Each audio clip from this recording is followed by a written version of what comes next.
सास जैसा पति। कई औरतों की ख्वाहिश होती है कि वो सिर्फ अपने पति के साथ रहे, क्योंकि सास की झिक झिक किसे पसंद है। एकता की सास साथ नहीं रहती, सिर्फ पति और वो। लेकिन क्या है एकता की जिंदगी बिना सास के? देखिए। अरे अरे एकता, क्या है? रोज लेट उठती हो, कभी तो वक्त पर उठा करो। हाँ, लेकिन उठना क्यों है वक्त पर? 8 बजे तो उठ जाती हूँ मैं। देखो एकता, ये नहीं चलेगा। सुबह 6 बजे उठा करो। खाने में थोड़ी वैरायटी बनाओ और घर को साफ सुथरा रखो ना। अरे अरे अरे, जो मुंह में आ रहा है बोले जा रहे हो। क्या मेरा घर गंदा रहता है? कितना साफ रखती हूँ। खाने में भी हमेशा मैंने अच्छी चीजें बनाई हैं। अब फिर ये 6 बजे उठने की जिद क्यों? देखो, मैं नहीं जानता, बस 7 बजे तक घर के मंदिर में दिया जल जाना चाहिए। एकता बेचारी करती भी क्या, पति की बात माननी भी तो जरूरी होती है। एक दिन एकता सुबह पूजा करके पति को प्रसाद देने कमरे में जाती है, तो पति अपनी माँ से फोन पर बात कर रहा है। हाँ माँ, मैंने तो साफ बोल दिया। सुबह 6 बजे उठना है, नहा कर ही किचन में जाना है और 7 बजे तक मंदिर में दिया जल जाना चाहिए। आ रही होगी चाय लेकर। चलिए, मैं रखता हूँ माँ, बाय। बेचारी एकता ने पति का ये रूप तो सोचा ही नहीं था। वो पति से कहती है, सुनिए, अब सारा काम हो चुका है घर पर, क्या करूं? मुझे कुछ देर के लिए मेरी सहेली सौम्या उसके घर छोड़ दीजिए। अरे कैसी बात करती हो कि घर पर कुछ काम करने को नहीं है? होली आ रही है, बाजार से आलू ले आओ, पापड़ बनाओ, नमकीन बनाओ, दही बड़े बनाओ। सब कुछ आज ही बनाना है? अरे अब मन कर रहा है कि सहेली के घर जाऊं तो जाऊंगी ना मैं। आप नहीं ले जाएंगे तो कैब से चली जाऊंगी। अरे अरे, ये क्या बात होती है? चलो ले जाता हूँ तुम्हें, तैयार हो जाओ जल्दी से। कैब की धमकी तो ऐसे दे रही हो जैसे माँ ने दरवाजे में कैब खड़ी कर रखी हो, विथ ड्राइवर। बढ़िया आई कैब वाली। हाय रे एकता की किस्मत। वो सोचती है कि सास साथ नहीं है, लेकिन पति के हाव भाव किसी अक्कड़ू सास से कम ही नहीं है। पति एकता को सहेली के घर छोड़कर कहता है, अच्छा सुनो, वक्त पर घर चली जाना और शाम को गर्मा गर्म पुलाव खाऊंगा मैं। बनाकर पहले ही मत रख देना। और हाँ, रायता भी बना लेना। हाँ जी हाँ, फिलहाल क्या मैं अंदर जा सकती हूँ? नाश्ता पेट भर करा दिया, दोपहर का खाना भी पैक कर दिया। पहले जो खाया है उसे तो पचा लो, दिन का खा लो, अभी से रात के खाने की चिंता में बाल न जल जाए कहीं। पति को एकता की बात पर गुस्सा तो बहुत आता है, लेकिन ऑफिस में देरी के कारण वो कुछ नहीं कहता। एकता सहेली के पास जाती है, जहां सास बहू बैठकर गप्पे लड़ा रही होती है। हाय सौम्या। नमस्ते आंटी जी। अरे वाह एकता बेटा, बड़े समय बाद देखी, कैसी हो? अच्छी हूँ आंटी जी। घर का सारा काम हो गया था, बोर हो रही थी, सोचा सौम्या से मिलती चलूं। हाँ हाँ बच्चों, तुम लोग बैठकर गप्पे लड़ाओ, मैं तुम लोगों के लिए नाश्ते पानी का इंतजाम करती हूँ। सास ये बोलकर किचन में चली जाती है। अरे एकता, कैसे आना हुआ? थोड़ी परेशान सी भी लग रही है, सब ठीक तो है ना?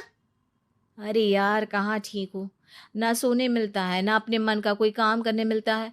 बस सुबह 6 बजे से किचन और रात के 12 बजे तक घर का काम। मेरी तो कमर ही टूट रही है। अरे क्यों मजाक कर रही है? तेरे तो मजे हैं, अकेली रहती है पति के साथ, न कोई सास न ससुर, न आस पड़ोस से मतलब। हम लोगों की सोच, जॉइंट फैमिली है, कितनी परेशानी होती है। अरे रहने देना, वो तो दिख रहा है कि कितनी परेशान है तू। सास किचन का काम कर रही है और तू सहेली से गप्पे। ऐसा कहाँ होता है यार। हाँ वैसे तू बोल तो सही रही है। सुबह थोड़ा सा भी लेट हो जाए ना उठने में, तो मम्मी जी किचन संभाल लेती है। पति तो जाते वक्त उठाते हैं कभी कभी मुझे। पर मेरी छोड़, तू बता, सास साथ रहने आ गई है क्या, जो सुबह 6 बजे उठना पड़ता है? पति तो तेरा 10 बजे ऑफिस जाता है। 4 घंटा खाना बनाने में लग जाता है क्या तुझे, एक लोगों का? अरे रहने देना यार, मेरा तो पति ही सास से कम नहीं है। सारा दिन का ड्रामा, अरे बातें सुनाना, बोलियां बोलना, कोसना, क्या क्या नहीं आता है उसे। यार मैं तो हैरान होती हूँ कभी कभी कि ये सास की आत्मा तो नहीं आ जाती ना इसमें।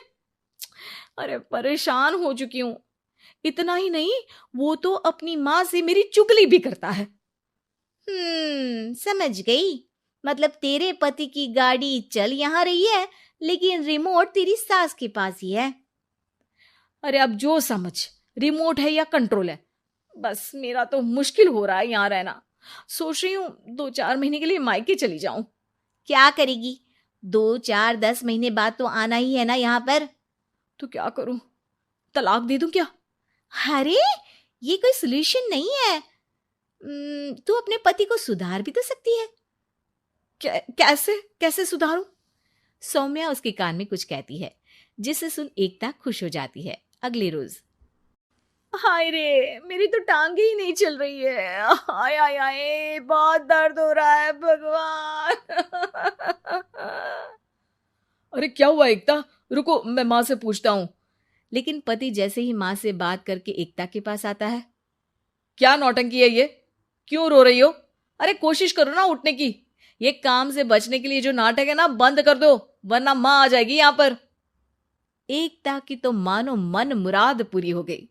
अरे हाँ हाँ, तो बुला लो ना उन्हें, जल्दी से बुला लो। मैं 4-5 दिनों के लिए आराम करना चाहती हूँ, चल तो सकती नहीं हूँ। खाना पीना कैसे होगा? अब क्या था, सासू माँ आ जाती है एकता के घर।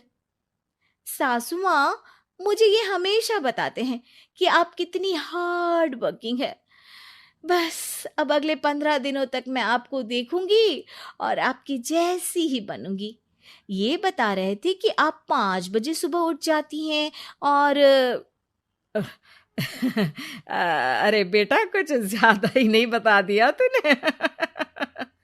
अब नहीं माँ, मैं चाहता हूं कि ये आपकी तरह तौर तरीके सीखे, जैसा आप मुझे बताती है ना। मैं तो हमेशा हॉस्टल में रहा, कभी देखा भी नहीं आपको, लेकिन मैं चाहता हूं कि एकता पूरी आपकी कॉपी बने, घर गृहस्थी आप ही की तरह संभाले। हैं? हाँ। तो अब माँ जी यही है, तो क्यों न कल से शुरू। लेकिन अगले दिन सास 9 बजे सोकर उठती है। बेचारा बेटा बाहर से खाना मंगा कर खाता है। शाम को घर आता है तो सारा घर बिखरा रहता है। अरे माँ, ये घर इतना बिखरा क्यों है? अरे वो बेटा, आज वक्त ही नहीं मिला किचन से। सुबह का नाश्ता, दिन का खाना, अब रात को तो मेरा मन ही नहीं है कुछ बनाने का, तो बाहर से ही ले आ, या दिन का जो खाना बचा है ना वही खा लेना। ओ माँ, इससे अच्छा तो एकता कर रखती है। भले ही आराम आराम से काम करती है, लेकिन आज तक मुझे बासी खाना नहीं खिलाया। खुद तो तुम 9 बजे उठी हो, वो तो फिर भी 8 बजे उठती थी। अरे बेटा, मेरे बस की नहीं है 8 बजे उठना, वो तो ना मैं झूठ बोल रही थी। मैं तो चली अपने घर। अरे कम से कम तेरे पापा मुझे सुबह की चाय खुद तो बना कर देते हैं ना। ना जी ना, मुझे नहीं रहना अपने बेटे के पास। ये बोलकर सासू माँ चली जाती है अपने घर और एकता की लाइफ फिर से सेट हो जाती है बहुत अच्छी तरह।